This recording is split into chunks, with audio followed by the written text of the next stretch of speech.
Good afternoon, ladies and gentlemen. I welcome you all for today's e-conference on driving operational excellence through digital transformation in the chemical industry, organized by Indian Chemical News, the most credible online media platform for the chemical, petrochemical, and energy sector, and supported by Aviva. Myself, Praveen Prashant, editor, Indian Chemical News. In short, we call it ICN. Will be your host and moderator for today's e-conference. Just a brief backgrounder about today's e-conference. Digital technologies are a key enabler to drive transformation of chemicals and petrochemical businesses. Chemical plant digitalization can help address the challenges of enabling the circular economy and achieving sustainability goals with focus on business expectations. The webinar will introduce Aviva's unique value proposition and solution to drive a holistic approach towards adopting a digital infrastructure and help leverage industrial information for sustainable, efficient chemical and petrochemical plant operations and to drive digital transformation. Industry experts will be sharing their experience and digital strategy with respect to chemical and petrochemical sector. Next slide. The presenting partner for today's e-conference is Aviva. Next slide. Today, we have got an illustrious panel of speakers from the chemical industry. Mr. Vivek Gupta, Joint Vice President, Instrumentation and Digitalization, DCM Sriram Limited. Vivek has over 32 years of experience in the field of control and instrumentation. He is presently working as a Joint Vice President, Instrumentation and Digitalization in DCM Sriram Limited. He has chaired as well as attended various national and international seminars and conferences, and also authored articles in various magazines.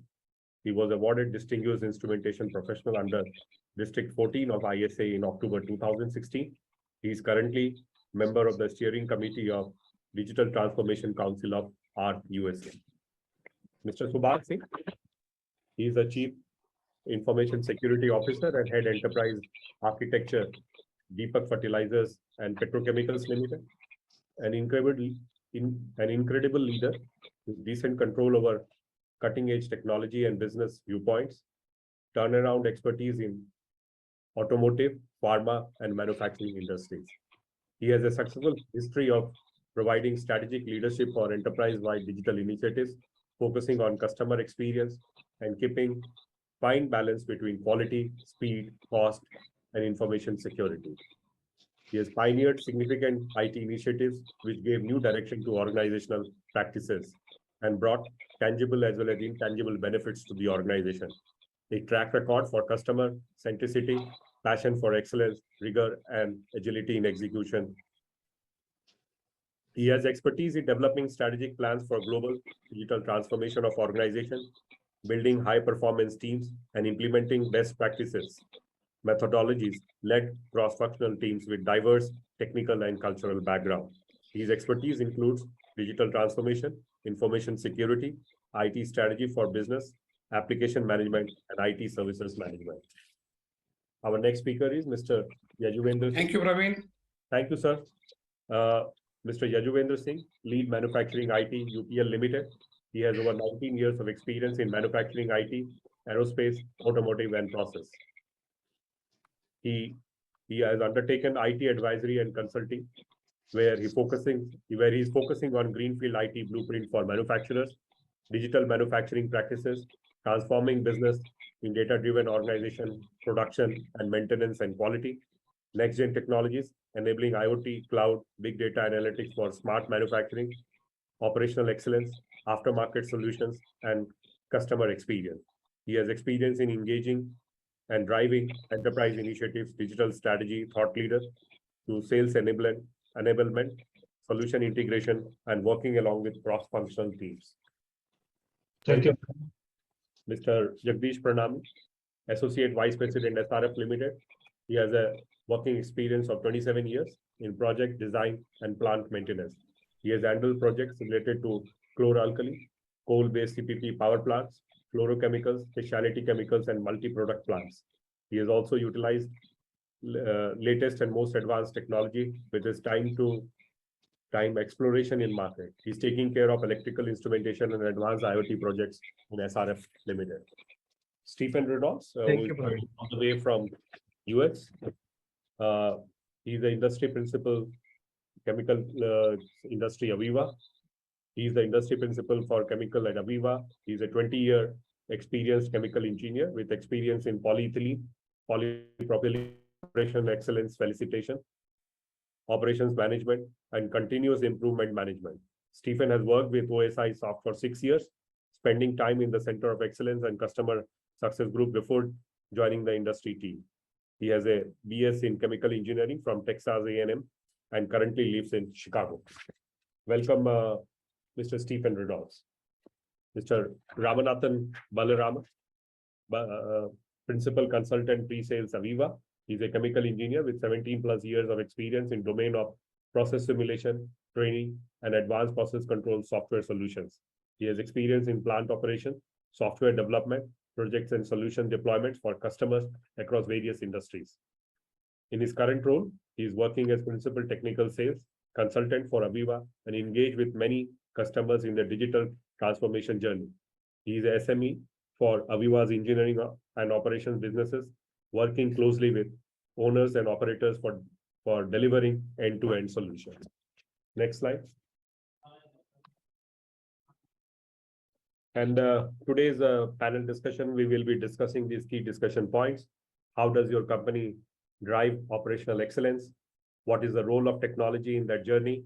And how will digital transformation provide help or insights in your strategy? The cultural shifts that are enabled by workforce behavior. What have you done to encourage behaviors that would further or benefit a culture that embraces digitalization? We are also talking about departmental priorities and reskilling, upskilling, and outskilling at the same time. 3 main change management attributes, which will establish as part of a long-term vision that incorporates digitalization. And as you evaluate digitalization and digital transformation, what are the key initiatives that are driving these changes? Next slide. So with this small presentation from my side, I request Mr. Stephen Reynolds, Industry Principal, Chemicals Industry and Aviva, and Mr. Ramanathan Balram, Principal Consultant Pre-Sales Aviva, to give their presentation. I request them to complete the presentation in 35 minutes, and then we will open it up for panel discussion. And after panel discussion, we will open it up for Q&A. So I request, please keep on typing your questions at any point of time in the Q&A window, and we will take it up from there. Over to Mr. Stephen Reynolds, Industry Principal Chemicals Industry Aviva, and Mr. Ramanathan Balaraman, Principal Consultant Pre-Sales Aviva. Over to you, sir. Thank you, Praveen. All right. Good afternoon, good evening, everyone. We wanted to talk today about driving operational excellence through our digital transformation in the chemical industry. Next slide, please, Ram. As we talk about digital transformation, it's important to look back at where we come from and where we're heading. We talk a lot about Industry 4.0, and so what does that mean for Chemicals 4.0? Industry 4.0 has been all about the Internet of Things, the use of artificial intelligence, driving our technology to make our jobs and our lives better. So for chemicals, that comes down to 4 key themes. The interconnectivity of our people, process, and technology, creating that information transparency so that information is readily available. And this is providing that real-time insight that allows our teams and our people to make data-driven decisions. And so why are we interested in digital transformation? And we'll talk a lot about drivers, I think, throughout the day. But if you look at the challenges that face our industry today, things like supply chain disruptions, as we come out of the COVID pandemic, other issues around the world, supply chain has been seen incredible disruptions, labor shortages, port blockages, other regulations. keeping material from being in the right place at the right time. So how do we improve that visibility and improve the communication and response time to keep our businesses going in the right direction? And this is forcing new financial challenges in addition to the ones we face every day. So we're seeing supply pressure, cost pressure, and across the globe, in many of our companies, the workforce is changing. Whether our existing workforce is aging and moving on to the next phase in their careers, or the incoming workforce has different ideas of what work should mean. So I know here in the US, we're seeing a big push to be remote.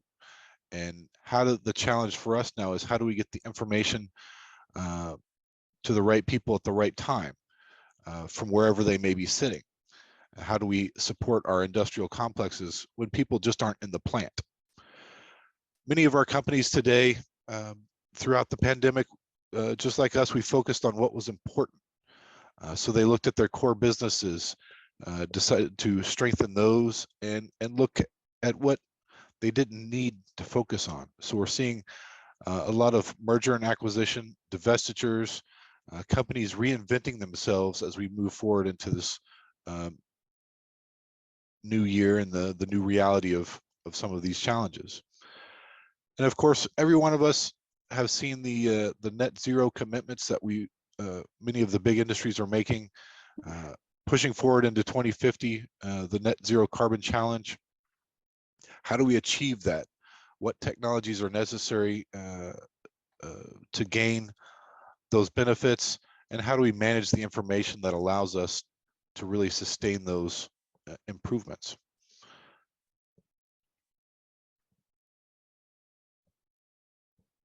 And those are today's priorities.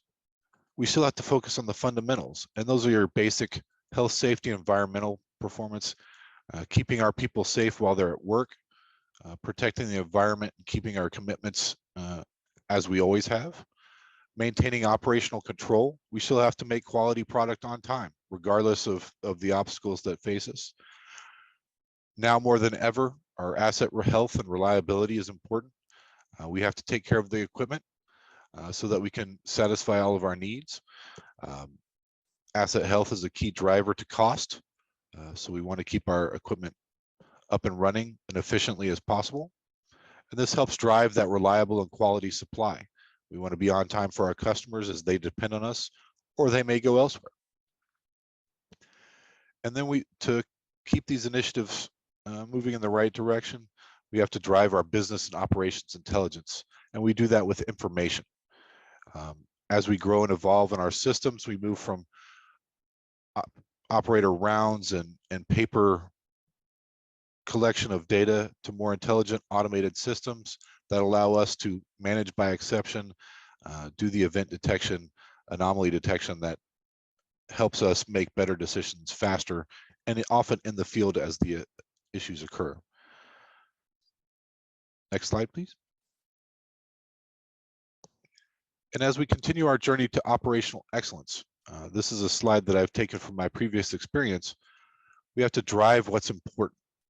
So looking at our current issues today, our typical focus points, how do we define those in our plant?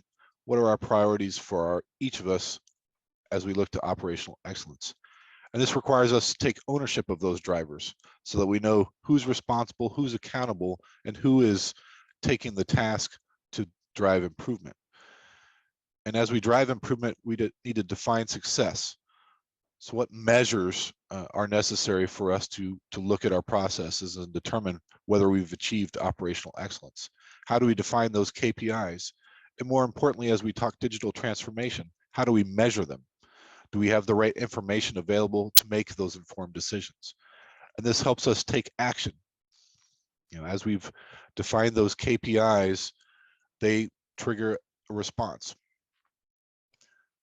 Is the system triggering a response? Are we looking forward in a predictive fashion? Are we condition based in our decisions?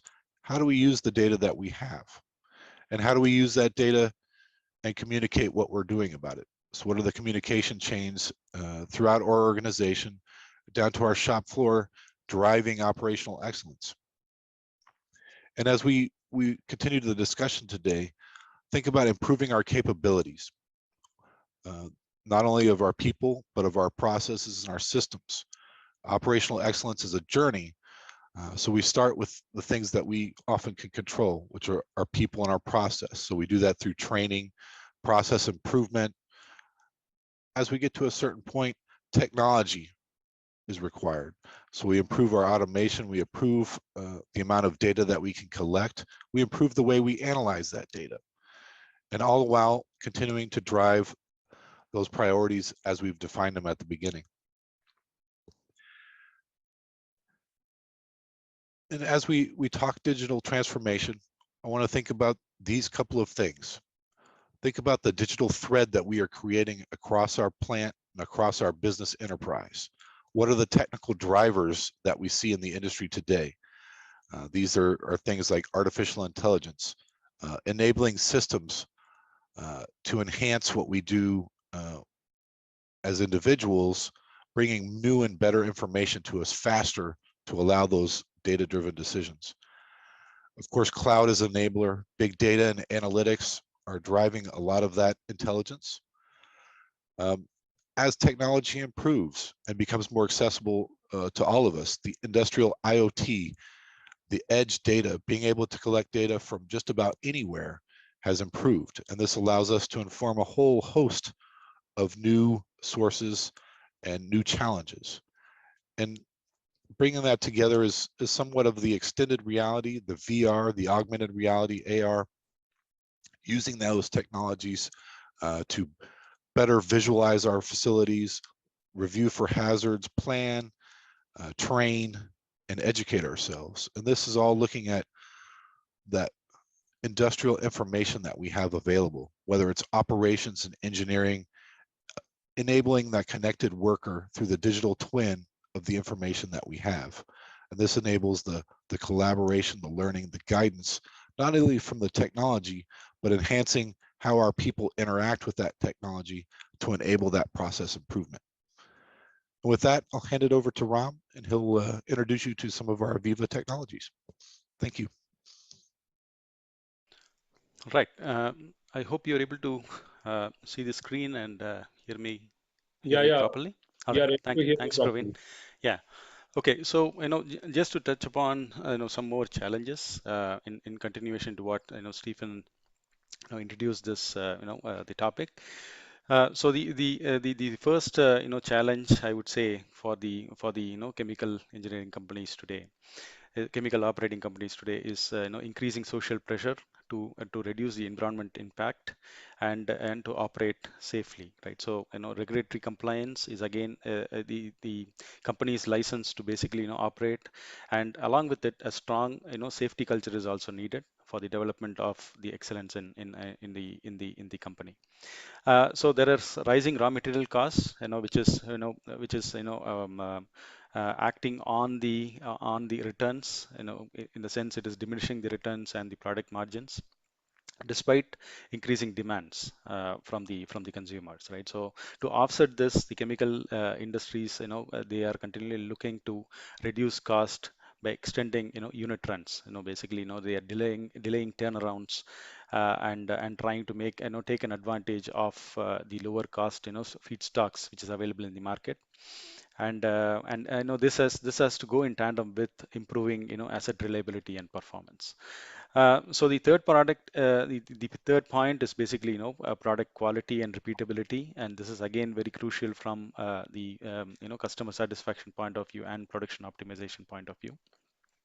And this is holds good for whether your process is going to be a continuous operation or a batch operation, right? So so at the same time, there is a global growth in the demand of the chemicals, and there is an increased need for diversification of the products in the industry.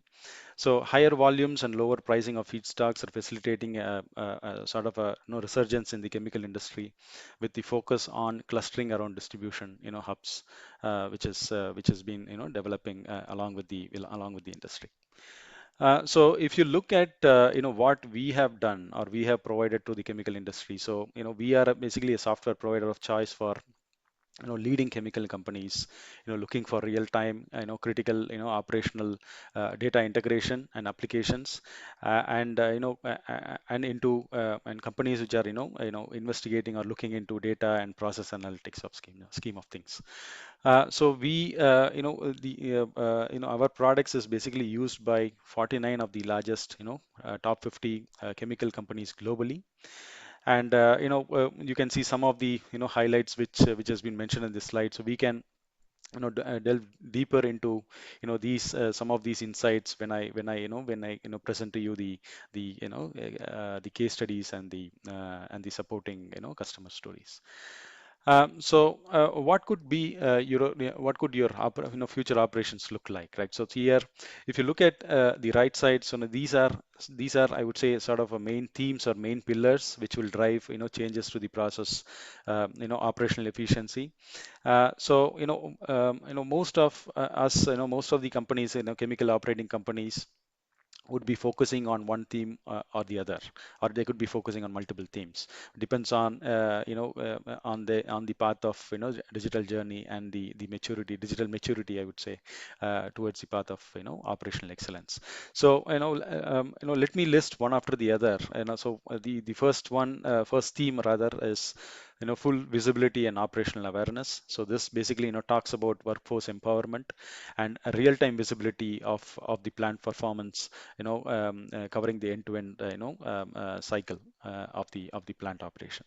The second one is increased asset health and performance. So this again, the focus is basically to drive optimized maintenance, not under maintenance or over maintenance, but basically drive optimized maintenance and also predict asset failures before they actually occur, with actually leads to better maintenance planning and spare parts management.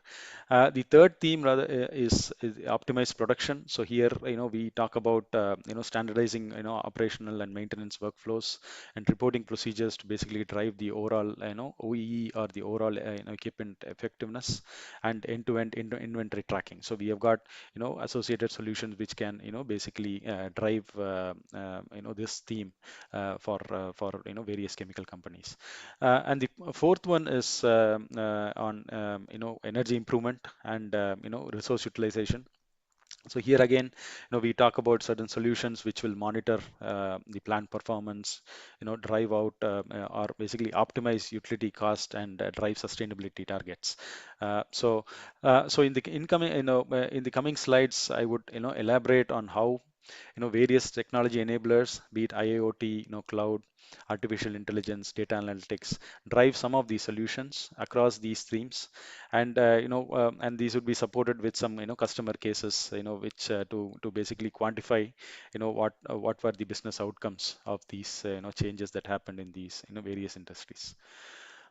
So the first theme is on visibility and awareness. So here we discuss Aviva UOC, or the Unified Operations Center. It's basically foundation for providing real-time information and real-time operational performance rather, through the enterprise visualization for the industry. Basically, in a nutshell, the solution is vendor agnostic, and it basically converges the operational technology and information technology systems into a single pane of visualization.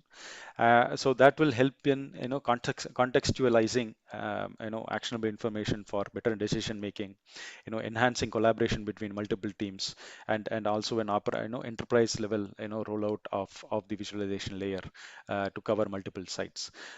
So the solution basically takes a system approach to converge on process and non-process related information, be it from HMI, SCADA, analytics, cameras, or GIS, maps, ERP systems, and also the engineering drawings on a single visualization platform that can also act like a remote monitoring center at an enterprise level.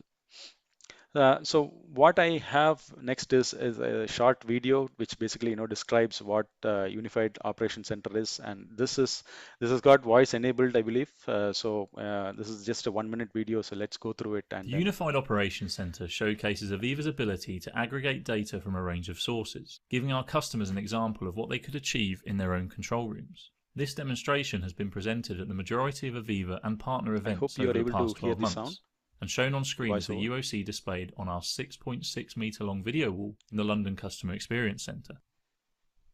The UOC gives the operating team full visibility, automation and control of their entire asset through a single contextualised viewpoint.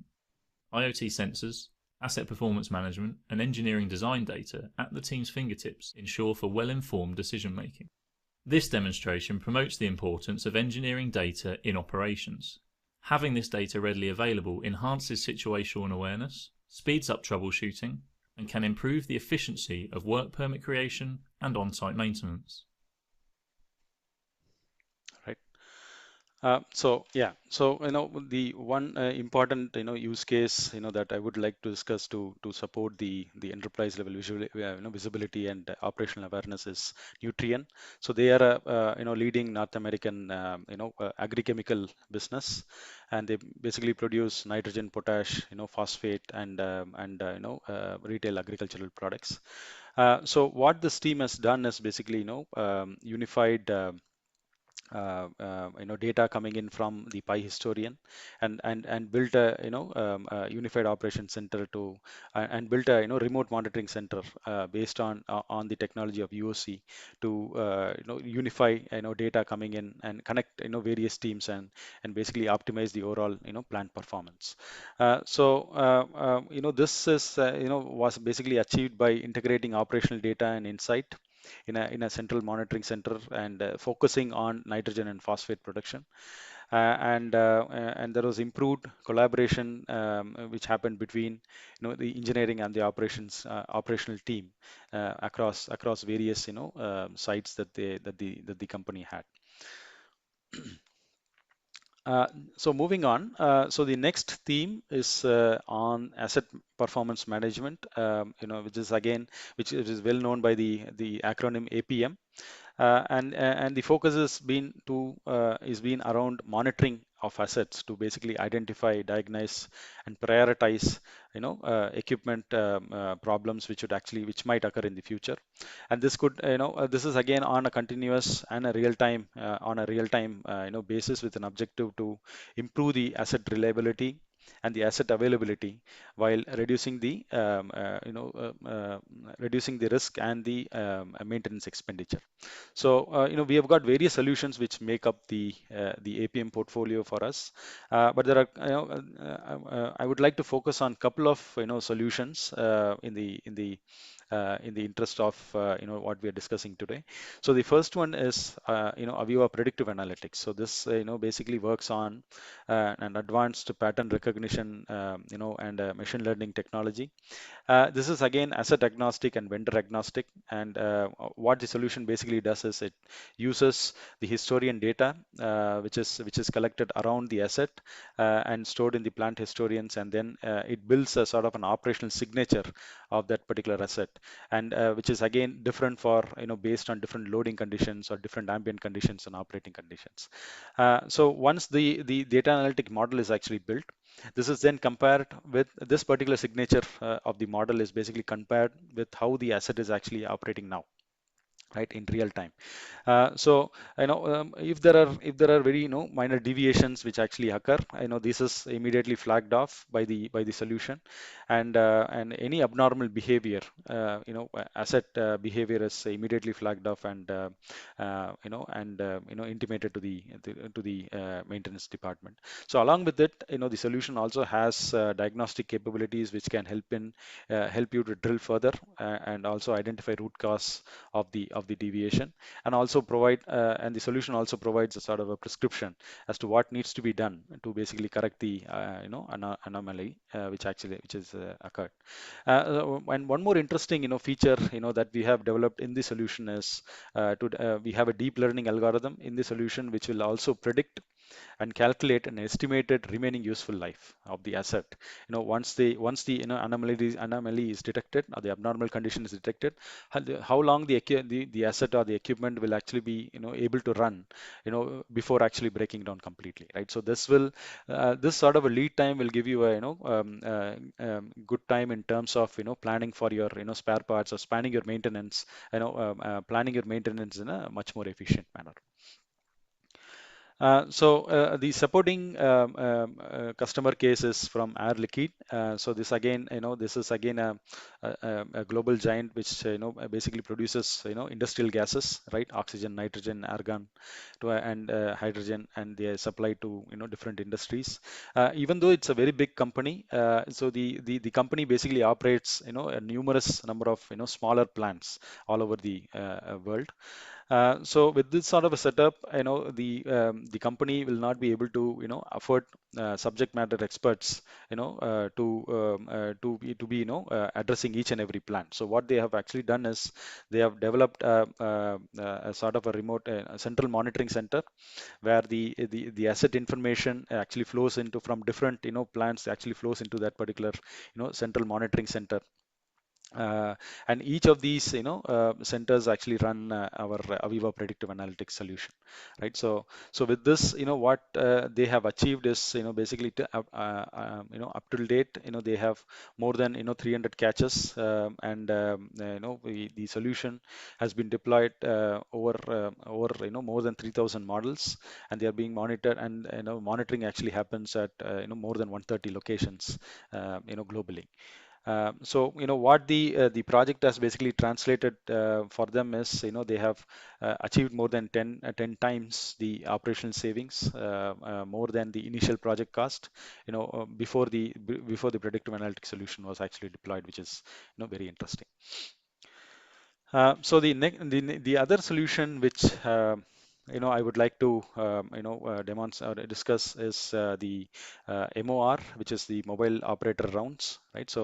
What the solution basically does is it sustains operational process improvements, and it's a key a key component of the operations management system.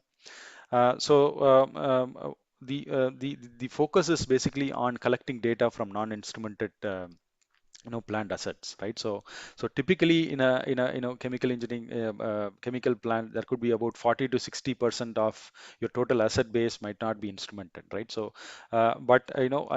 basically the amount of data that these equipments actually generate becomes invisible to the management.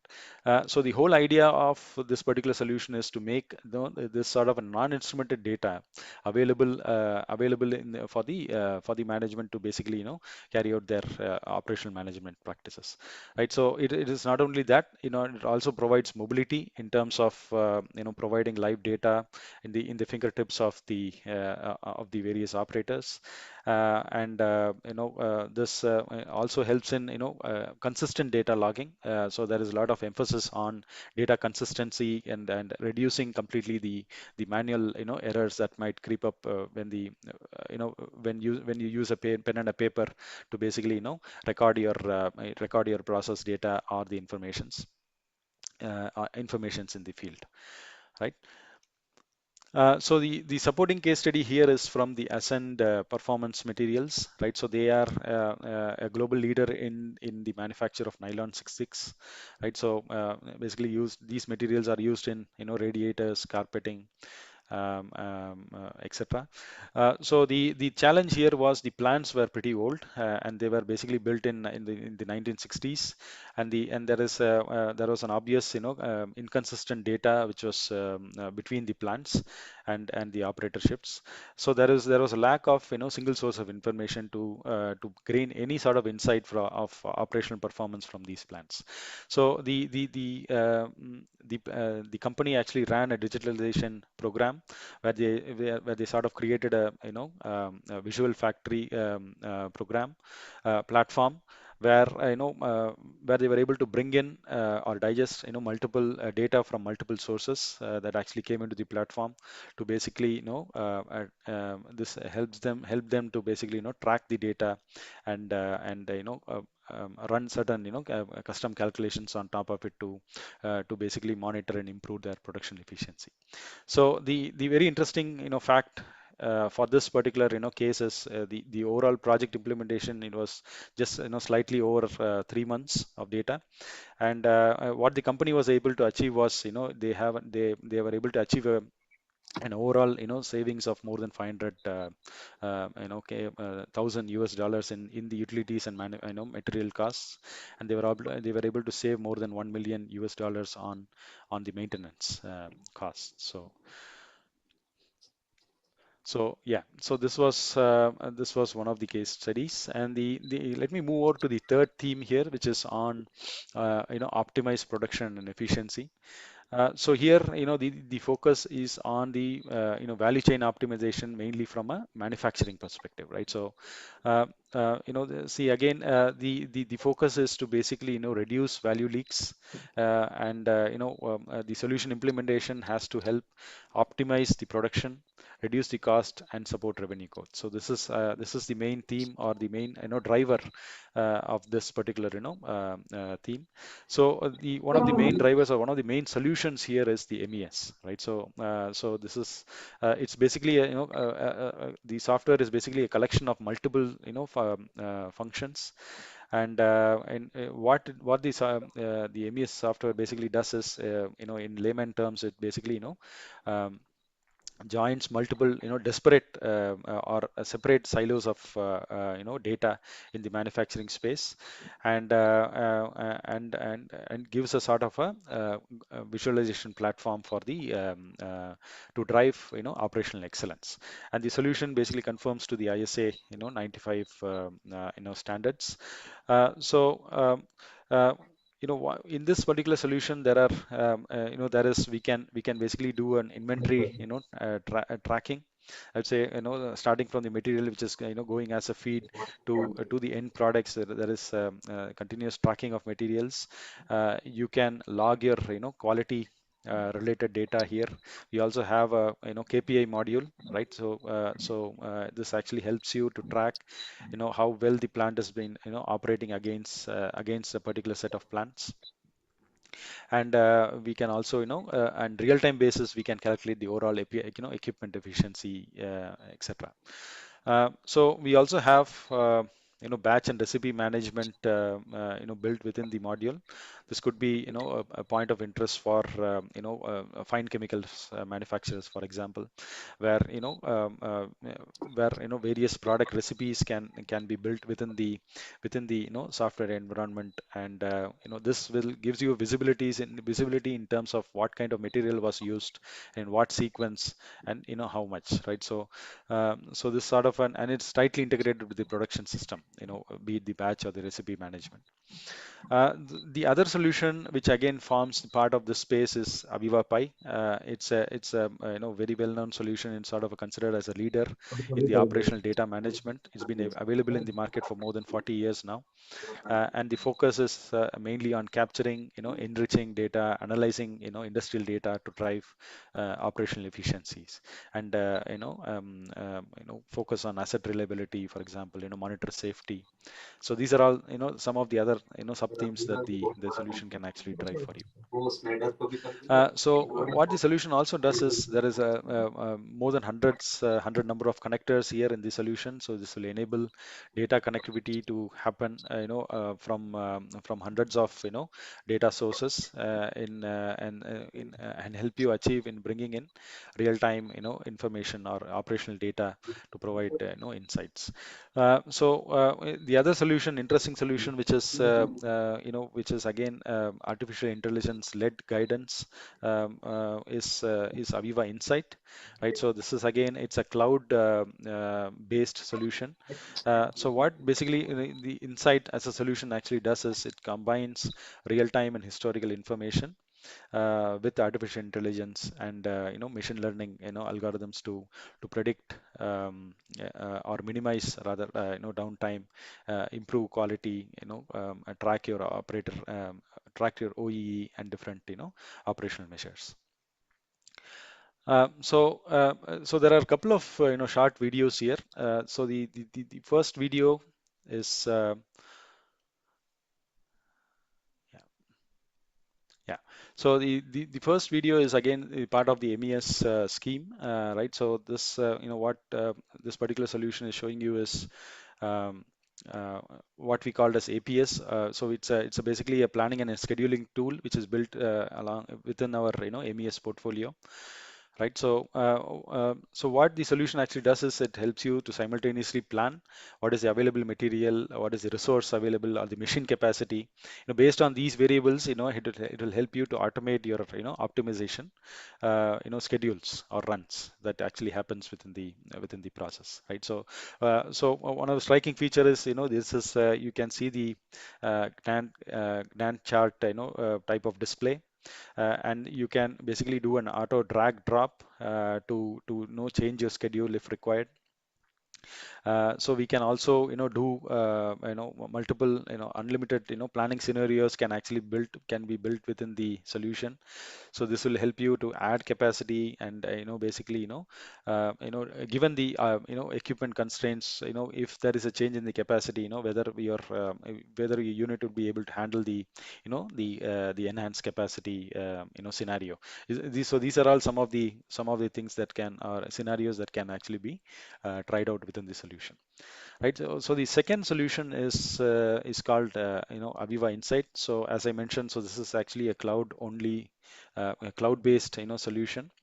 Right. So this is again one of the important solutions which actually drives the OEE measures. So you can see that the OEE, the availability, equipment, asset availability, the asset performance can also be can be evaluated with this cloud-based solution. Right. So this gives you an idea as to how the asset is actually performing, and this can also be built to a site level, encompassing different multiple encompassing your asset hierarchy and things like that. So what is one of the striking features here is it has got a sort of a line diagram sort of a concept, right, where you can actually track your inline performance KPIs along with your waiting times or standby times and things like that. So these are all very visually depicted on the solution itself. Okay, so the supporting case study here is from Olam, right? So this is basically a leading food and agribusiness company. They have more than close to 20,000 customers worldwide, and the company operations is again spanned globally. They actually they operate from more than 60 companies here. And basically the core operations involve farming, processing, and distribution operations, right? So what they have actually done is through their digital factory program, they were able to they have rolled out MES as a key enabling solution, and with the focus on higher quality, consistency, product quality, consistent product quality rather, end-to-end traceability, real-time, OEE, along with root cause analysis. So these were all some of the themes that actually their digital factory program was rolled out. This was a hugely successful program that was incorporated in Olam Industries. Okay, so this leads me to the sort of a last theme here, which is where the focus is on sustainability. Right. So from a sustainability standpoint, also we have got certain solutions which provide asset level visibility on energy consumption with an ability to scale up to an enterprise level. So this is enabled through through the inbuilt KPIs and reporting which is available in the solution itself. All right. So what the solution basically does is, it helps you to calculate or estimate energy usage, right? So how this can be related to the overall, energy consumption. And so how a particular asset is actually, is supporting an overall energy consumption, and so this will help you to pinpoint, energy guzzlers or energy assets which are consuming more energy, right? So and you can once you are able to monitor or track them, you can build your corrective measures to bring the improve the energy efficiency or bring down the and thereby bring down your utility costs. So this is the whole idea of this these solutions. So in addition to the insight solution which I showed you in my previous slides, Aviva Pi also has solutions which for data storage and management on premise at their operating plans, as well as an edge enabled software which helps you to collect and use data. So this is basically again a cloud based solution, right? It's called as the Aviva Data Hub. So what this solution also does is, basically it helps, lets the organization to share, industrial data, and industrial customers can also collaborate, much more easily with, with partners who are actually implementing the solution to, so that data transfer actually happens between multiple solutions, and and we can also enable AI and machine learning algorithms to actually run in the solution. So with the cloud approach, we were able to bring down the hardware footprint, right? So at the same time, the solution also becomes scalable, right? So because with the systems running on the cloud, you have more computing power at your which can be increased or decreased on need to need basis. So so in the sense, the solution actually becomes more scalable, and at the same time, you are able to track down or reduce your hardware footprint. Right. So, so the solution that this is again a very short video which has some voiceover. So, this is again what we have actually built using Pi Vision, which is our sort of a dashboarding tool which actually runs on top of the historian, and this is very specific to real-time monitoring. The process of the chemical engineer process. can leverage the Pi system to perform real-time monitoring of processes and assets. Using Pi Vision, they are able to create customized displays which they can navigate to view the various asset hierarchies associated with the numerous steps of a chemical process, allowing them to view both current data and historical trends. From this first display, they are able to view the KPIs of the continuous chemicals division of a chemical plant. To monitor the process in real time, the process engineer goes to the operations menu item and, from the drop-down list, selects Overview. With a single click, they are able to see the high-level overview of the process, viewing data such as the current input feed and the final products for the column after the purification step. They are also able to monitor the temperature trends for the different units, together with the flow rates. While the right-hand side provides the major KPIs for performance, conversion, and quality. Next, the process engineer wants to monitor the reaction stage. So, they click on Reaction and are taken to their reaction display. From here, they see the level in real time, as well as view trends showing the details of the reactor over the last week, such as trends for the catalyst to feed ratio, impurities, as well as pressure and temperature. The process engineer now clicks on Separation, taking them to a display where they may view data for the flush drum.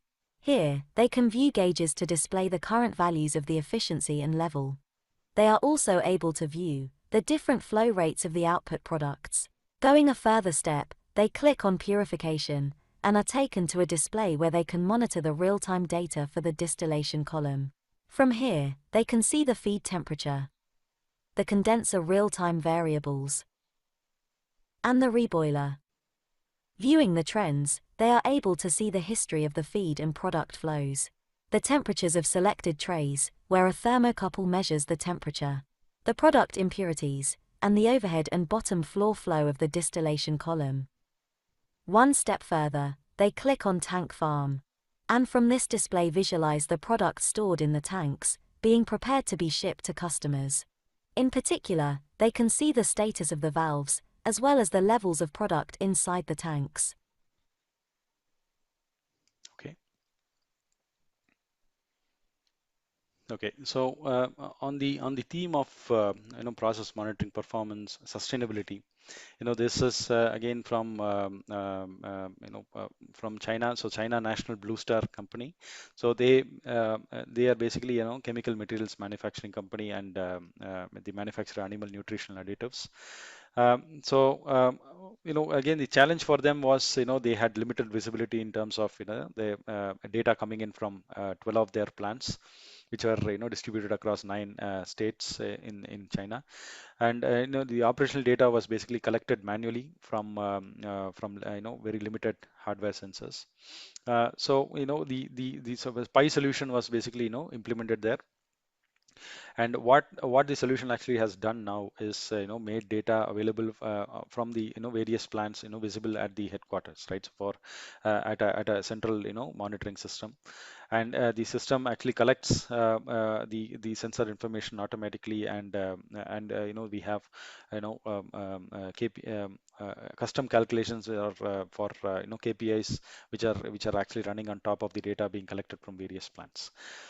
In terms of benefits, they have reported more than 200,000 dollars again per year in terms of reducing their utility costs, and that was for one of the sites. And so this is the case study which I wanted to show you from from a perspective of energy efficiency and driving sustainability targets. Sort of the last slide. In conclusion, for us, the main difference, or the main sort of a unique value proposition is, we have our own industrial expertise, right? So we are not like some of the other hyperscaler companies which are basically taking in IT solutions and trying to retrofit retrofit them to basically overcome challenges. So what we basically believe in is deep industry expertise when we deploy the such solutions.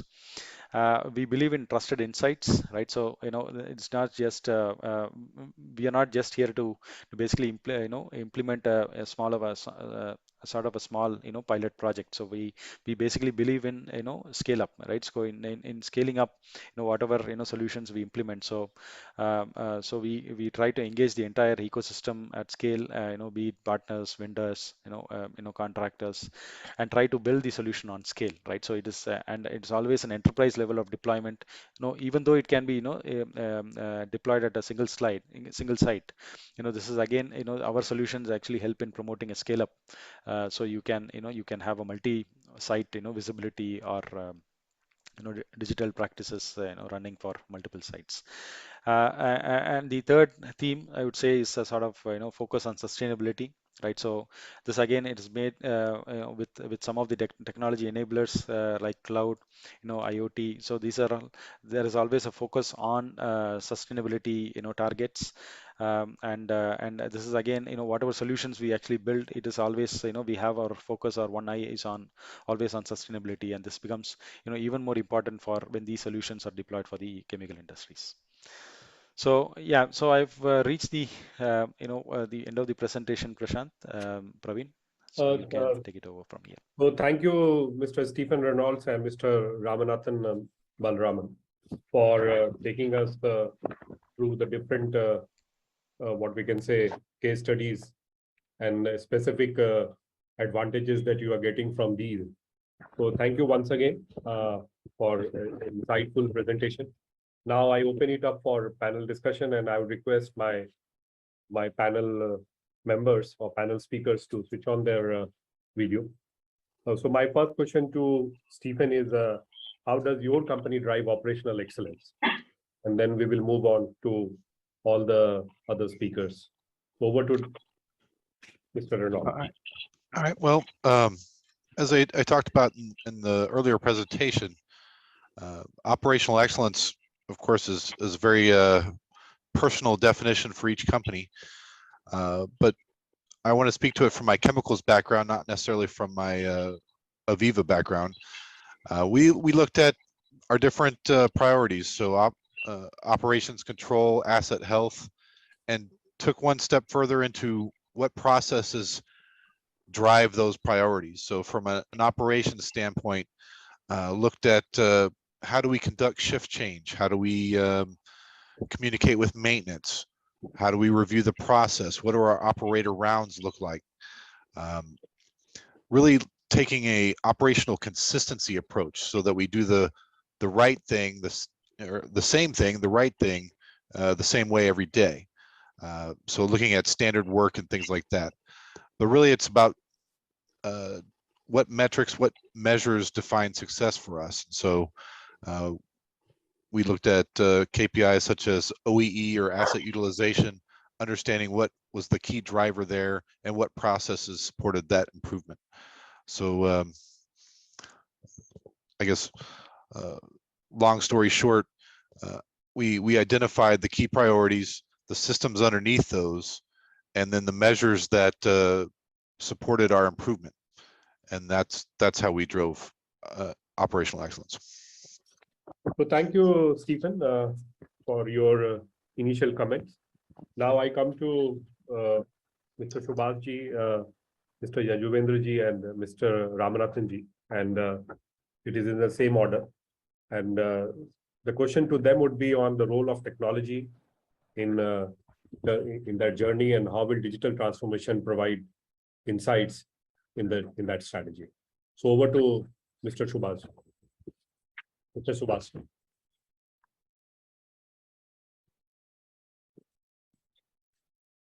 Can you hear me, sir? Let us then talk to Mr. Yajuvendraji, and I will come back to Mr. Subhas later on.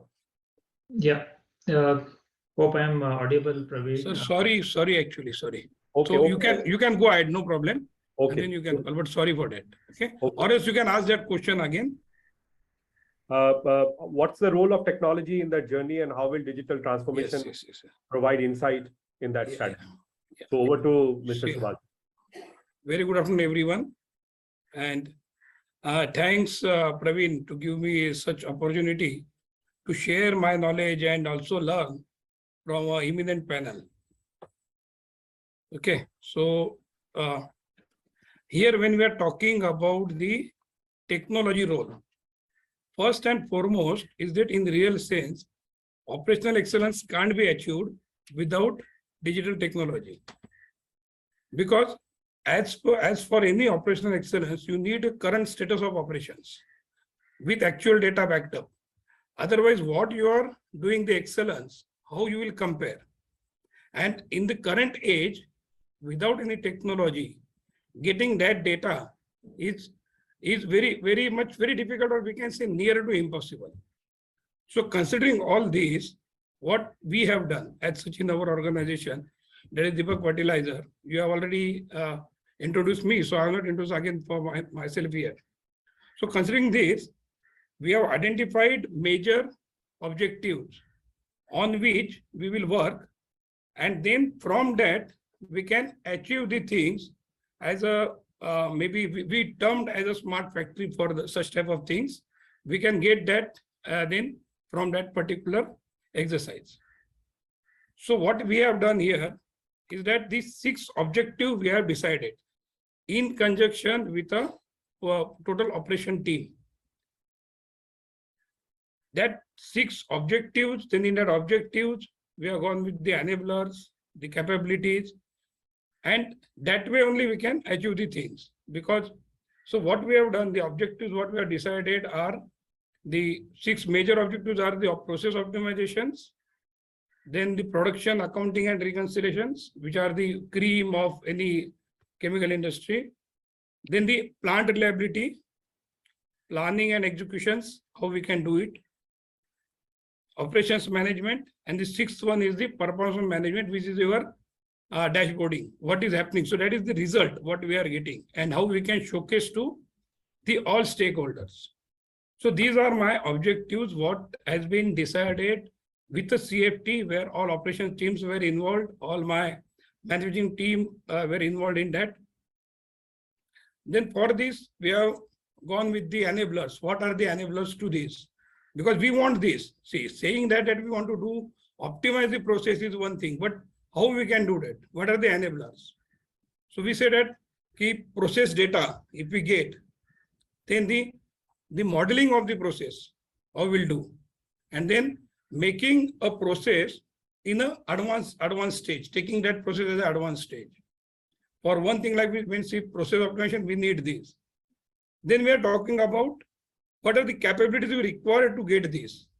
So basic capabilities we require are the mass balancing, energy balancing, and then the digital twin of the process, and we can say the LIMS, laboratory information systems. With this, then we have gone ahead and we say, for this, suppose these are the things, what are the solutions and who are the partners? So I'm not revealing that here, but this is the way we have gone. Then again, we've gone with the production accounting and reconciliation. We are talking about the enablers are production data itself and how that allocations are happening for your all the we can say the RMs and required things to make a product, and then doing the reconciliation of it. So here, what capability we require is a very crystal clear is the how to trace that allocations and doing the reconciliation in a we can say the swift way and accurate way. That is the capabilities we are looking for. Similarly, when you talk about the third objective or plant reliability, where we're talking about the data or the enablers, what we require is your equipment data. For any plant reliability, we should have that data. We should have predictive maintenance, prescriptive maintenance of all that things in place, how we'll do. Then we need alerts or notifications of the all the plant machineries, spares, which are very important, how they are working, what are their life remaining, and when we need to refurbish it. For this, the capabilities are like we should have something called CBM, conditional based monitoring, and we should have something called equipment performance measurements, how we should measure it. For that, we should have some systems so that we can get that data, that visibility. Otherwise, we can't go for other things. Then the fourth, we are talking about the planning and execution, which is again a very cream part for it, where we are talking about the rolling plans, how we do. As of now, in the planning and execution, we are doing planning, weekly planning, and we are checking with that. So we have we can say the plans to have a day-wise plan and see plan versus actual. And then the capacity. What are the capacities? How the capacities are going on of our all equipments, production equipments. So here the capabilities required are the planning engine. What are the planning engine available? What are the execution-based execution systems available in the market?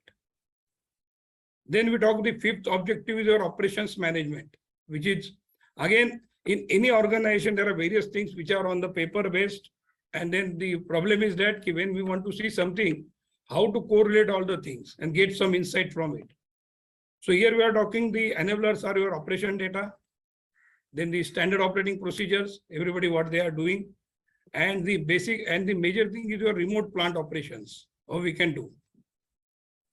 So here the capabilities, what we are looking is operations data management, some solution where we can do operations data management digitally, how we can do the operations logbook or OTS, which is the trainings, which is very important for each operators. Then SOPs, then the your safety permits. All that thing should be somewhere which you can manage properly. Then only we can achieve this operations management. That are the things. Then last and foremost are very important is your performance management, which comes into your data warehousing and modulation method, where all these 5 pillars what I talk, 5 objectives, various data from various multiple source will come at one place, and we have to have something from by which we should make that particular thing in visible mode, so that that particular thing in graphical when we will showcase to the stakeholders who are actually expert in their own area. When they see that, and if it is properly we have shown, then they can take some decision from it. they can improve the thing, and only putting all these things, we can say the low hanging fruit when we talk, that we get. Once we get that, then we can again optimize the thing. So this is the path. Because the first thing in any organization, first thing is the transparency. What is happening when we are talking about operation excellence? First thing, if we know what is available here, where we are, is the first thing to know to each one. What I have explained you is just a journey what we have decided to do. It is not that we have done. It is the path what we are following now. And the pattern is decided that we'll go with this, so that in the coming days, maybe this project may go for a 2 year, 3 year. It is not that easy what I have told, that we have taken and it is implemented. So then it will be better. We will then, after once we have done this, we'll get some benefits from that. But as the question said, how the digital thing is important for any operational excellence, is very, very, very well required. And without that, I believe it is not possible to implement and to sustain. Because again, there is something called sustenance. Once you have done something and you said, as of now, some production that we have achieved. Correct. Well, Yeah, sir, sorry. we'll come back to you, sir. Yes, Praveen. Yeah. We'll come back to you. Let us ask Mr. Yajuvendra ji his thoughts on what insights he is getting from this digital transformation in his company as such. Hi, Praveen. I think I'm audible. Yes, sir. Please go ahead. Good afternoon, everyone. And I would request, sir, if you can be short and sweet, because then we will be able to meet the time. Otherwise, we will not be able to meet the time. And I'm looking at 4:15 with a 15-minute grace to complete this e-conference. Sure, Praveen, I'll keep it short. So basically, technology push or digital push in terms of organization, I could attribute into 3 dimensions. The dimension 1, I think, which is largely presented today, which is catering the manufacturing processes focused, and where Ram has presented various themes, right? I think that is one dimension where the technology has been a key enabler in that way. The second dimension where we are actively focusing into in terms of like understanding the market, the pattern, demand pattern from the market, or market intelligence, where we can position the product to different geographies, so on and so forth, where again the technology is playing a key role. The third dimension, as we gain more maturity in terms of digital push, the newer way of operating the entire business model, and in terms of strategy to go and acquire newer market, position the product into new geography. I think these are like 3 different area where the technology has been the core like enabler. Coming back to the area in terms of manufacturing processes, in terms of like operation excellence, the various themes which we talked about in terms of like production enhancements, in terms of like yield improvement, or in terms of like quality. I think largely we are getting insight by applying AI-based like analytical model, where the batch analysis based on the historical data has been conducted to define the critical parameters which could affect the like quality and yield of this like entire batch. So even before these parameters could creep in and affect the entire batch in terms of quality and yield, the insight has been given to the right stakeholders for necessary corrective action during the process itself. I think that is one stream where the technology has been pretty much dominant. The other themes which we discussed today, again on energy and sustainability, safety, and human like enablement, where vision analytics is playing one more predominant like enabler in terms of continuous surveillance and identifying any process deviation and get notified to the stakeholders for like necessary corrective action actually. The one more interesting theme which most of us were discussing again is about asset side of the story, their performance, their maintenance. Again, we are working on like omni-channel approach, where the data can be provisioned by handheld devices, might be web, might be through like video feeds on shop floor through display panels. So unlike traditional digital approach where it is more of like KPI definition on display, it is more of like what we're provisioning in terms of like actionable data, actionable insight, so that the key stakeholder can immediately act on entire like a process. So these are like various tenets we are working, and largely if the success factor comes in depending upon the type of data infrastructure we have in that way. So the strong, good strategy is necessary for data infrastructure for these kind of use cases. And right from data acquisition, what kind of technology I'm applying for data acquisition in terms of sensorization, in terms of industrial IoT, edge analytics, and what kind of cost effectively I'm bringing the data to the data infrastructure, applying data standardization, data enrichment, all the way integrating these data streams to upstream enterprise applications. I think these are like various aspects where technology is like working dominantly, and we are actively applying this technology, the new generation technology in that way. Yeah, hope I kept it short, Praveen. Yeah. Thank you, Yajuvendra ji. Now I would request Mr. Ramanathan to give his brief remarks. Okay, thank you, Praveen. So I would talk from what Aviva is again is actually doing in this space. So some of the important technologies or top technologies I would say is IIoT, augmented reality, big data, real-time analytics, digital twin. So these are all some of the technologies are basically enablers for the companies to embrace digital transformation. So, what technology in a digital, business perspective, what it actually provides is it provides a sort of a cutting edge or a competitive edge over, similar companies, right? So that is one.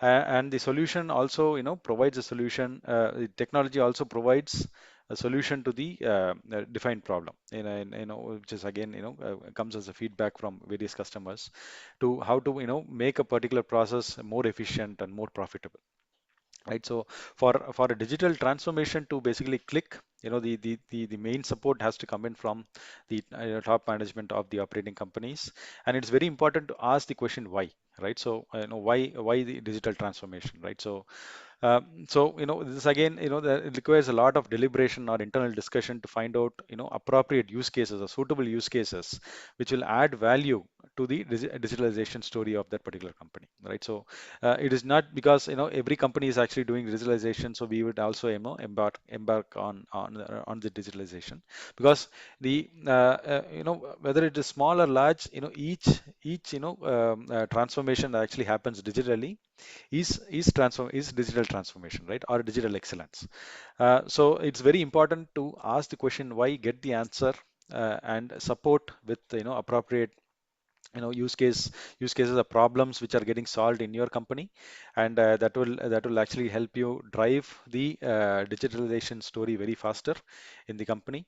And along with it, your the corporate culture and some of the business processes which are supporting to it, it is again as vital as the technology driving these initiatives as well. So these are this is my perspective of how technology is enabling digital transformation.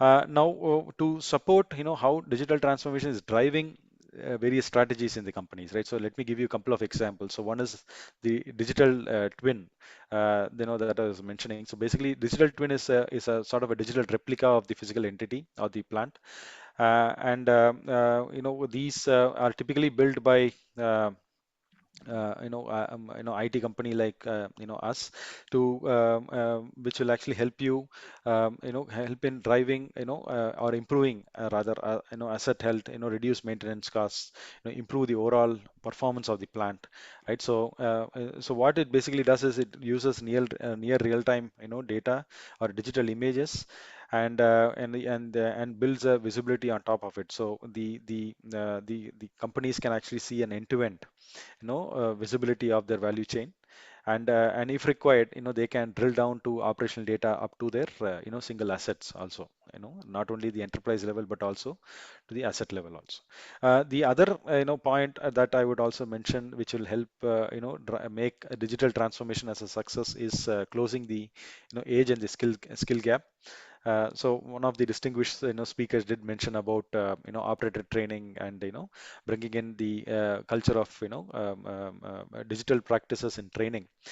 So it is very important to pass on the institutional knowledge or the operation knowledge, and needs to be effectively transferred to the upcoming workforce in the industry, right? So this is to ensure business continuity, and digital technologies are very good enablers in helping you drive a consistent approach towards training or transferring knowledge, and building resilience in your workforce empowerment. So so again, even though we mentioned about techniques like machine learning, the data analytics platform. So they are not actually silver bullets, right? So this will help you, completely digitally transform your company. So they are helpful in a sense. So you can they will help the OEM, the experts in your company to basically use it as a sort of a good elimination ground for to and for detecting asset and abnormalities, and they will also help them to allow their job to do actually faster, and basically focus on what is actually needed, right? So and also promote cross collaboration much more effectively. But they are not actually a sort of a perfect replacement for the SMEs, right? So it is more of an enabling tool. So as a summary, what I would like to mention is, by focusing on processes, projects, some capstone projects or pilot projects, or it could be people, various companies can actually navigate this or successfully the digital transformation journey in manufacturing. Thank you, Ramanathanji. Now I come to the third part, and this is about the learnings that one has achieved through digital transformation. And I will start with Mr. Vivek ji, and then move to Yajuvendra ji. So over to Mr. Vivek. Yeah, thank you, Praveen, for giving this opportunity. And it was a nice presentation by Stephen and Ramanathan about this particular journey. I would like to say that in our company, actually, to start with this journey, we had first of all had a problem statement. Unless you have a clear and visible problem statement that what is the problem, what we are going to achieve, who are the stakeholders, and finally how it is going to affect the process industry. Since I am working in the process industry, so how you are helping the process people to run their plant correctly. Our DCM Shriram Kota Limited plant is around 60 years old. So we have some few of the compressors which are quite old. And in the newer machines nowadays, we have measurement of the vibration, the temperatures, which can be continuously monitored. But those old legacy machines, they do not have. So the problem statement was, we were taking the vibration in a predefined interval. Now, if something goes wrong beyond that, how do we address that particular problem? So we started a pilot project with some of the few critical machines. Number one, which were on the offsite, means where very often the people were going. Number two, they had the history of failures in the past. And number three, with their failures or their stoppage, ultimately the production gets affected. So we installed a sensors giving the 6 measurements through one single sensor. You can think of, you cannot make a hole now on a 60-year-old machine. So we have to ultimately put a sensor which can be fixed on that. And we did a pilot for 3 months. And initially we had problems because the cross-functional kind of a thing, the mechanical process and instrumentation. Initially we had teething problems for the acceptance. But slowly they found that there were alerts, and those alerts were going to the right concern. As Stephen was also talking in his, the presentation, the information should go to the right people. Now one can think of how do we do that? In the night at 2 o'clock, if a message goes, nobody is going to see that. But that was done, and it was given to the shift people also. so that they know, and then they can call to the concerned electrical or the mechanical process in charge to see that something has gone wrong. Similarly, that kind of exercise with some of the instrument air compressors also, where the fault SMS was going to the concerned person. Now this looks to be a small thing, but you see, we can avoid the secondary damages while we use such kind of sensors. The information which was earlier restricted either at the location or to the control room is now widely spread. Once we call digitization as industrial Internet of Things. So what are those things? The things are the machines. So actually this way we had a learning that if you measure something, you can control, you can take the corrective action out of that. The most important learning was that this particular journey should be driven by all the stakeholders.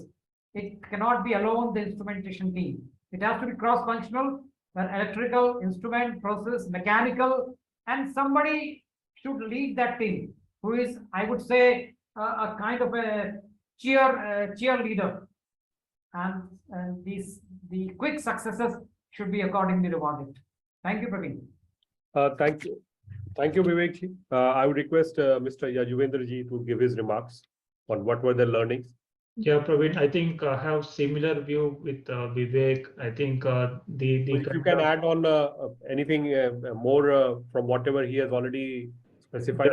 Sure. I think the success of this kind of like operational excellence like journey needs like early adopters in the organization. Actually, I think the success is identify those early adopters with the problem clear statement being given to the business. And the second key important aspect is like throughout the journey, you need to keep measuring and monitoring the impact what you're bringing to the business actually. And you need to shout out loud to the management, various stakeholders, the moment you achieve the success. So there's a constant kind of a campaigning required. The moment you hit the success curve, take it to the larger audience, make it more like visible, and the adoption will be down the line will be far better. I think that could be my remark. Thank you, Yajuvendra ji. I come to the fourth point. The question is a bit long, but I will shorten it. And the question that I will be putting to both Jagdish ji and Subhash ji is the culture that you want to embrace for digitalization, and what is the reskilling, upskilling, and outskilling that you plan to what we can say use it for your people so that you can get the desired result. So over to Mr. Subhash ji. Yeah.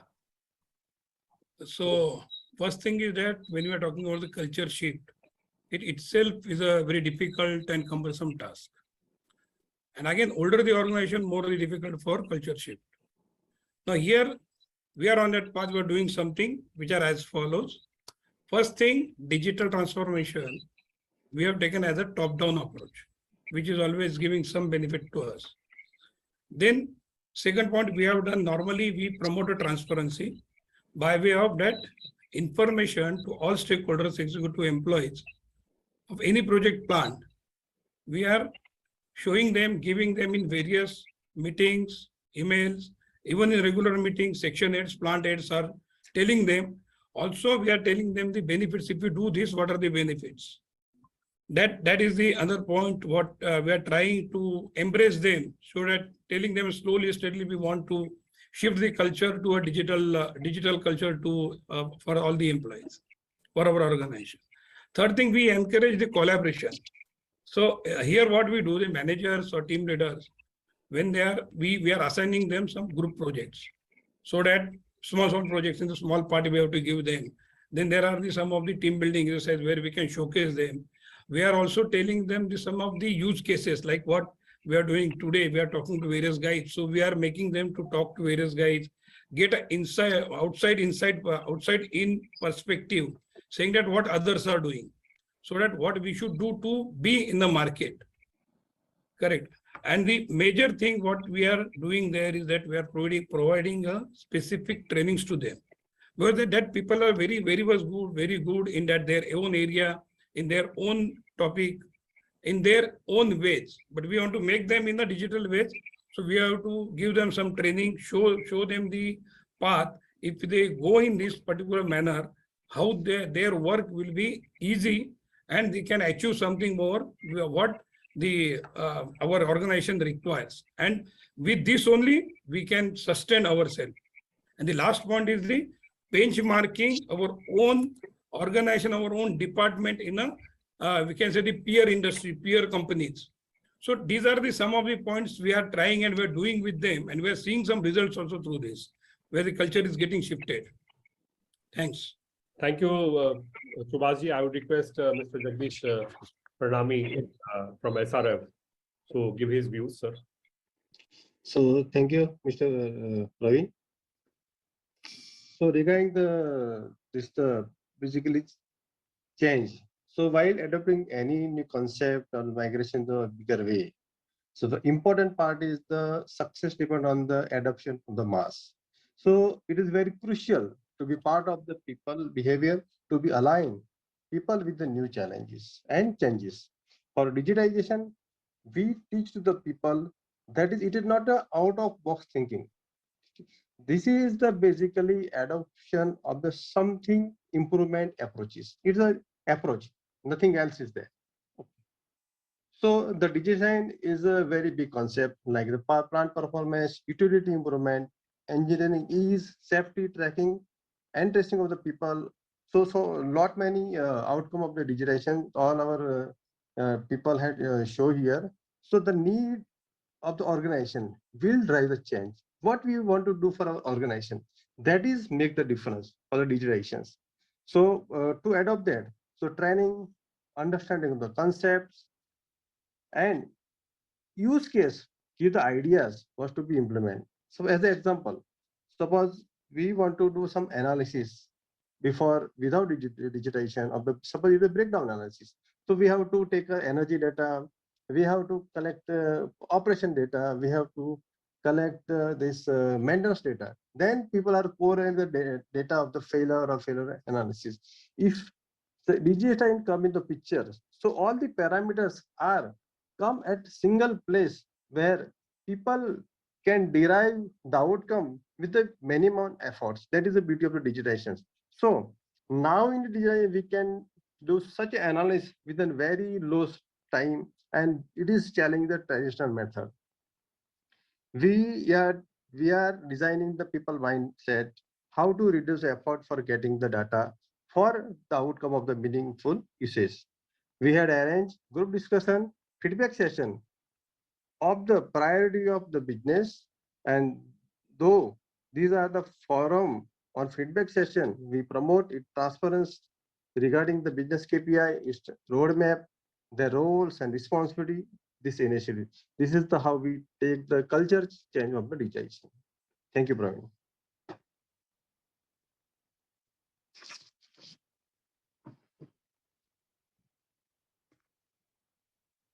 Praveen, you are on mute. Yeah, Praveen, you are mute. Talk about the reskilling, upskilling, and outskilling. Any modules that you have suggested for your employee, or what kind of retraining are they going for? So we had adopted with a small, suppose there is a energy improvement. So we had start with very small. We had taken the one chillers. We understand the parameter. We understand technology. What is the parameter we send from our chiller to the SCADA to these clouds, and the utility of the cloud. There is a feedback message from the IoT supplier for the implementation. So we had started with the small, and then we think for the big. Next question is addressed to you only, sir. What are the three main change management attributes that you would like to establish as a part of a long-term vision? So he's talking about, this is more about the future, and so that you can incorporate digitalization in a big way. So what are the change management that you plan to do in your organization, sir? Right. So change management is a very important aspect, basically. So we will do and we develop the right validation procedures for the selection of the business case. We have the multiple business case, but we start with the validation for the small, and we then we reach up to the desired level.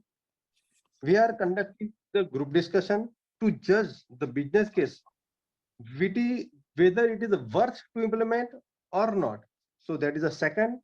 We are ensuring the digital transformation journey would be a conscious call for every member of the organization. One, as our team member, as panel member, and Stephen has told, it is not a one-day job. It's a long term. And second, it is a responsibility to drive the change. Then digital transformation of any business entities will be considered as a journey of the excellence, not at a short-term project. Thank you, Jagdish ji. I would request our delegates to keep on typing their questions. I see all the questions being answered. So please type in your questions so that after 5 minutes or so, whenever we plan to open it up for Q&A, we can take it up. Our next point is about evaluating digitalization and digital transformation. And in order to evaluate whether the project has been successful or the project needs improvement, what are the key initiatives which are driving these changes? So first of all, to Mr. Vivek ji, and then to Mr. Stephen Reynolds. Yeah, thank you, Mr. Praveen. And it's very, very important for any kind of transformation, and specifically the digital transformation, by its definition, is meant to be transformative. I mean, it should be an initiative that changes the organization from one state, maybe operationally, maybe technologically, maybe financially, maybe culturally, to something a new kind of a thing. So what I would say that we have seen that according to the McKinsey report, that though many of the companies are going for this digital transformation journey, but why almost 70% of the digital transformation initiatives fail. So all of us know a very good phrase, that cart before the horse. So before you invest or implement a digital transformation initiative, you should ask yourself some few of the questions, which is really very, very important. That why do we really want to transform digitally? Is it because the others are doing? Or is my digital transformation strategy still relevant? Is our current or proposed transformation strategy holistic? Is the strategy aligned with the business? Ultimately, at the end of the day, the business should get benefited out of that. Then the other thing is that, is the vision unified, meaningful, and actionable? I would say the most important point over here is the goal should guide us, not the technology. In most of the cases, it goes the other way. The technology guides the goal. But wherever the technology is guiding the goal, the journey will not be succeeded. As I say, the machines get depreciated, but the employees get appreciated. So as far as the digital transformation journey is concerned, the main important part is how do we use the experience, the knowledge, the past cases of which has happened in the plant, and those the employees who are working for last 20, 35, 40 years, using their knowledge, experience, put it into the so-called the buzzwords of AI and ML, and ultimately see what we are going to get out of that. So that is the most important point. Point out of where is that. The other part which I would see is that how much agile is our strategy. Maybe at the middle of this journey, we find that something is not working. So are we agile for that? We wish to change over that.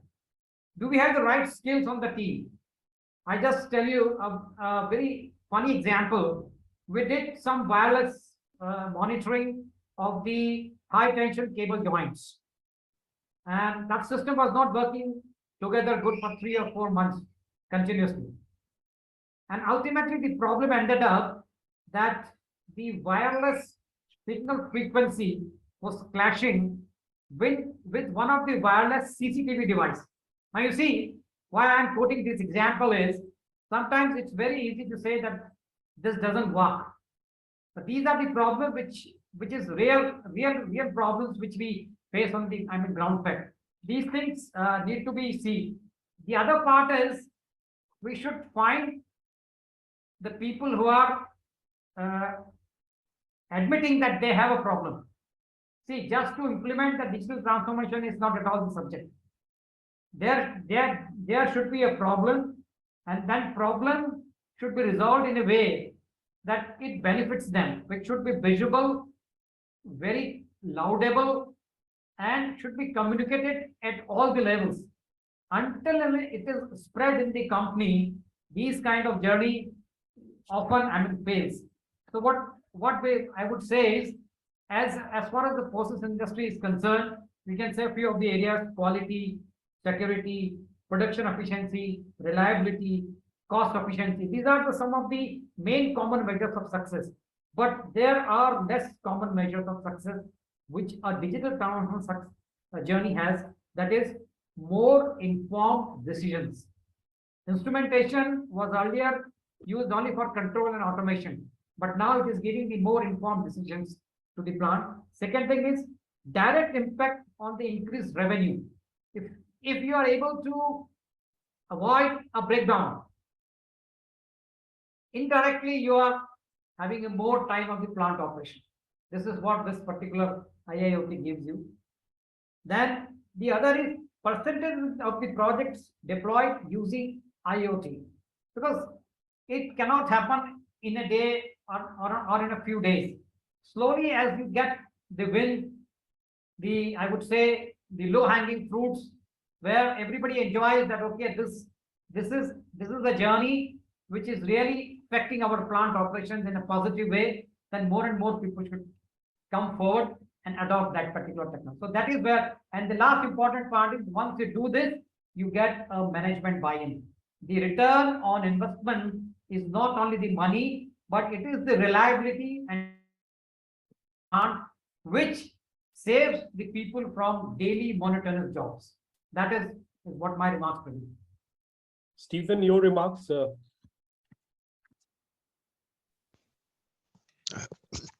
First, I want to thank Mr. Gupta for that quote. Our equipment gets depreciated, our people get appreciated. I think that's might be my key takeaway for today. That was a great statement. Thank you, Stephen. What as far as driving operational excellence and digital transformation, again, we want to focus on the priorities, and I think he touched on that as well, of making sure we have that driving need for change. And what we've seen throughout our industry these days, there's no end to needs for response from us. So the needs for change definitely exist. For operational excellence, it's driving efficiencies, making the most of what we have.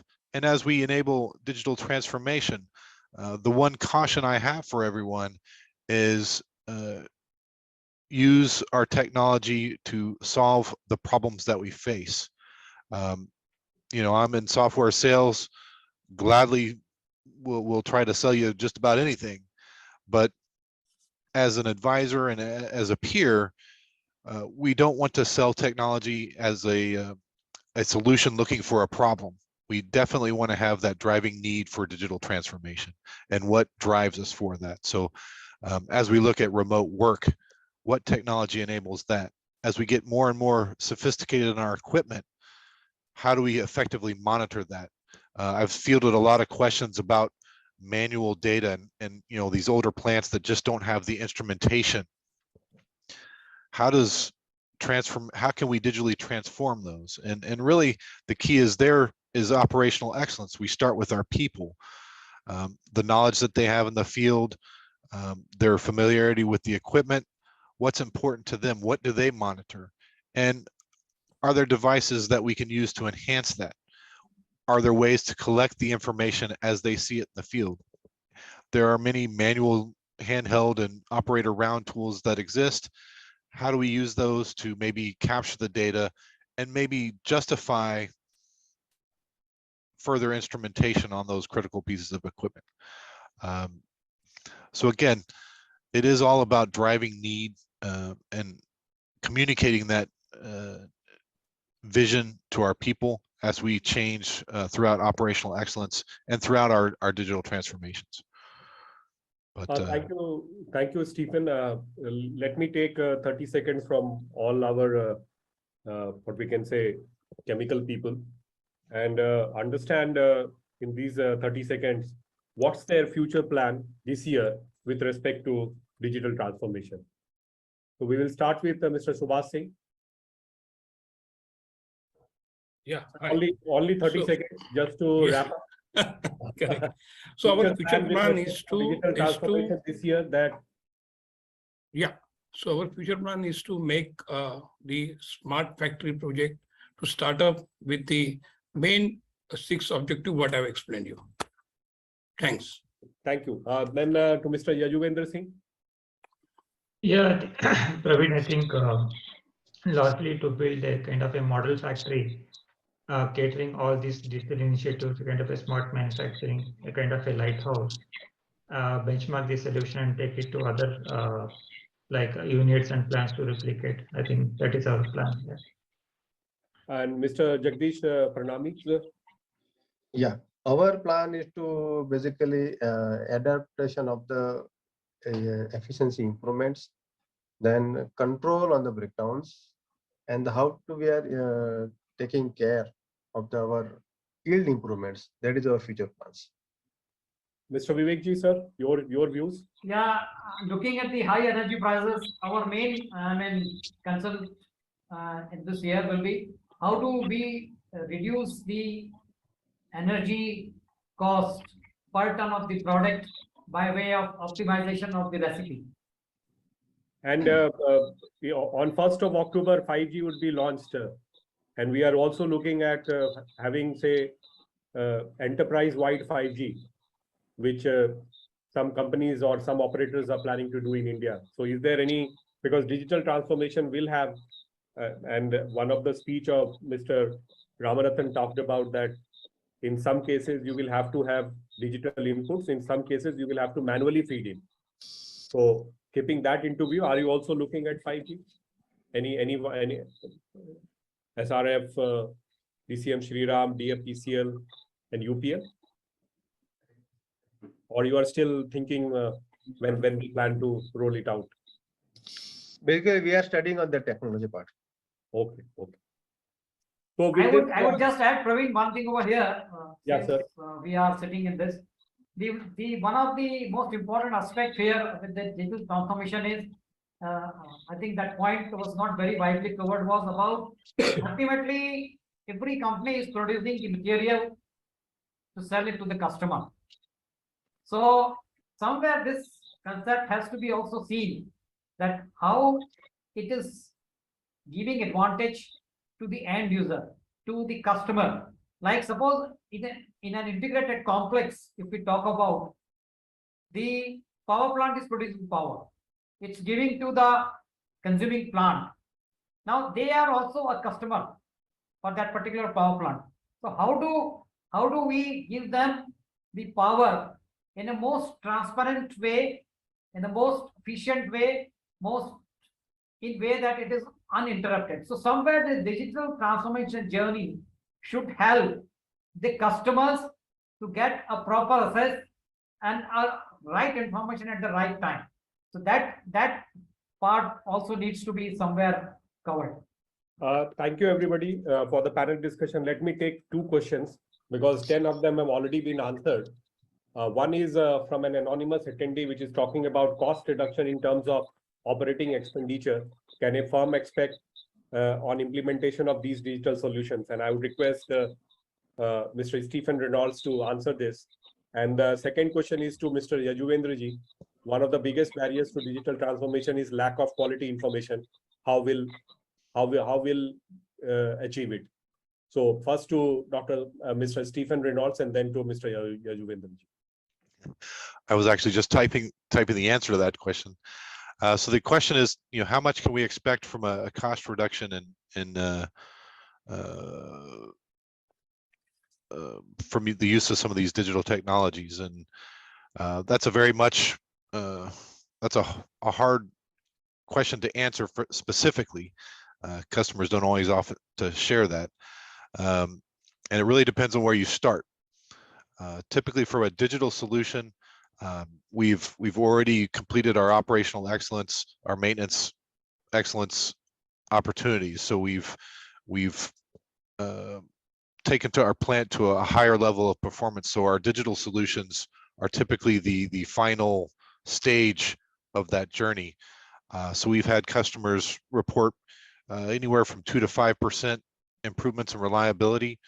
And then depending on your process and how widely we spread those solutions, that could be hundreds of $1,000s for one facility, and it could be millions of dollars across an enterprise.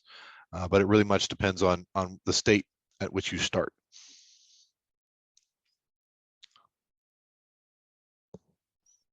Thank you, sir. One last question, and this question would be relevant for all the chemical companies, IT head and tech head who are here. How are companies calculating or approaching return on investment on their investments in digital technologies? And I think this is more important from a CEO perspective. So any project that you are coming up with, you have to talk about return on investment. So how are you convincing your bosses to take a digital transformation project and implement it and also make it happen in your company? To start with, Mr. Jagdish Pranami, sir. Right. So this is very important, valid question, and we also came across this. So that is the important part is what is my business need. So my issue or my business will tell us where we are lacking. So where we are lacking, so we know in the business terms, in the terms of the money and in terms of the time. So where we get there is so many solution provided. Okay, you reach to the solution provider. They have some cost, and what could be the then is there's important part is the proof of concept. You little do this proof of concept, understand the technology and what investment or technology and what we know by business, what we are getting a solution from this. So we have to balance the return of investment. The way is that understand the problem, get the solution with the digitization. Surely, what till we had did the more than 12 projects, we already had the advantage on the cost part. Yajuvendra ji, your thoughts, sir? Yeah, I think something similar, Praveen. Ideally, like have a clear problem statement and understand the magnitude of value which is going to be created. Solving that problem is very much important. Magnitude in terms of revenue, magnitude in terms of excellence by reducing the man effort, or like reducing the safety incidents. So it will, this magnitude will define that we need to proceed for this kind of newer approach is first like assessment, and lately start something at like a small scale and ensure you benchmark the solution, achieve the right measure all the benefits, then take it to the large scale. I think that's how we can go for kind of a journey or in terms of ROI, so that the business can get convinced that way. Yep. Vivek ji, your thoughts, and then Mr. Subhash ji.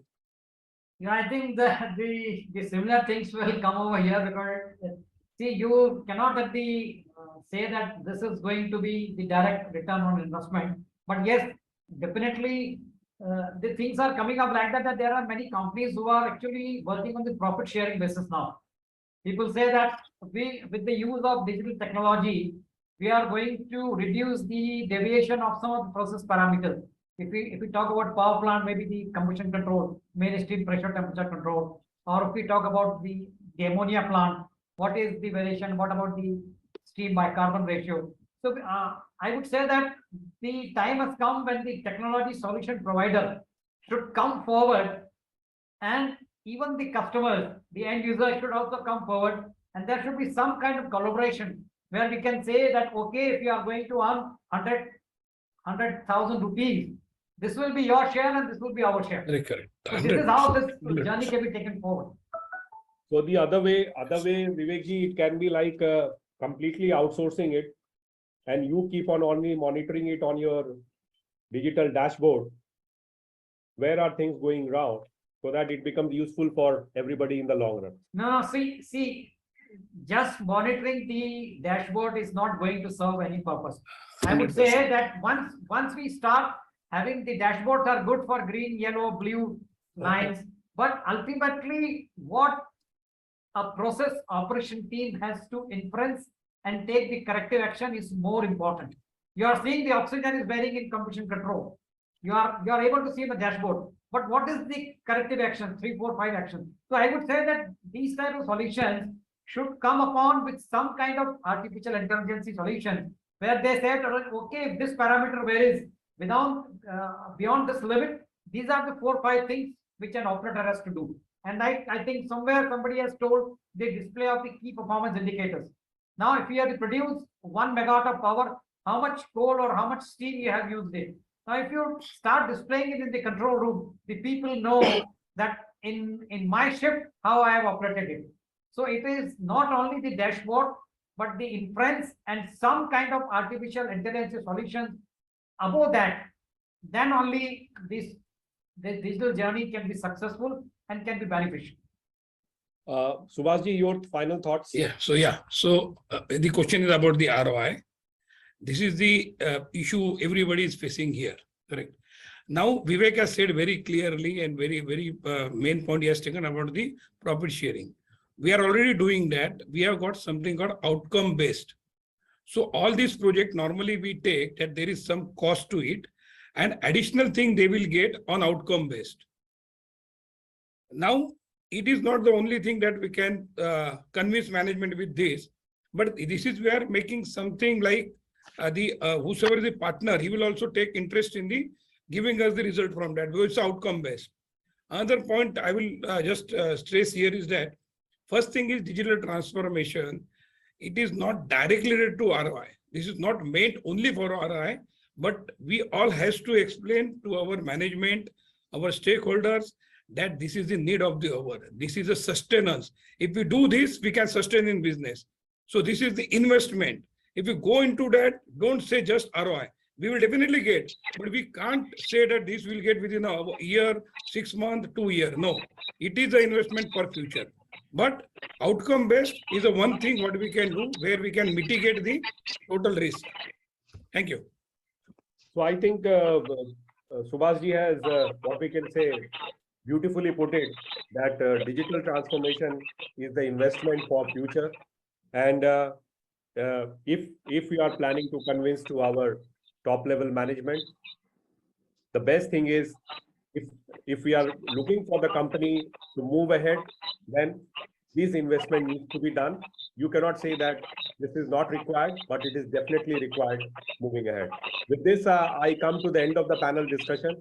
Let me thank all my speakers, Mr. Vivek Gupta, Joint Vice President, Instrumentation and Digitalization, DCM Shriram Limited, Mr. Subhash Singh, CISO and Head Enterprise Architecture, Deepak Fertilizer and Petrochemicals Limited, Mr. Yajuvendra Singh, Lead Manufacturing IT, UPL Limited, Mr. Jagdish Ranami, Associate Vice President, SRF Limited, Mr. Stephen Reynolds, Industry Principal, Chemicals Industry, Aviva, Mr. Ramanathan Balaram, Principal Consultant, Pre-Sales, Aviva.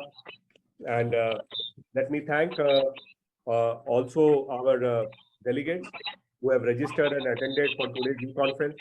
Those who have registered and not attended can attend the recorded version of on the Indian Chemical News website. Let me also thank our presenting partner Aviva for supporting us in this E-Conference. Let me thank once again our speakers, delegates, our sponsor, and my colleagues to make this E-Conference informative and interactive. We have tried to answer almost all the queries that was there in the Q&A window. This is Praveen Prashant signing off to meet again. Till then, take care, stay safe, goodbye, and namaste from New Delhi.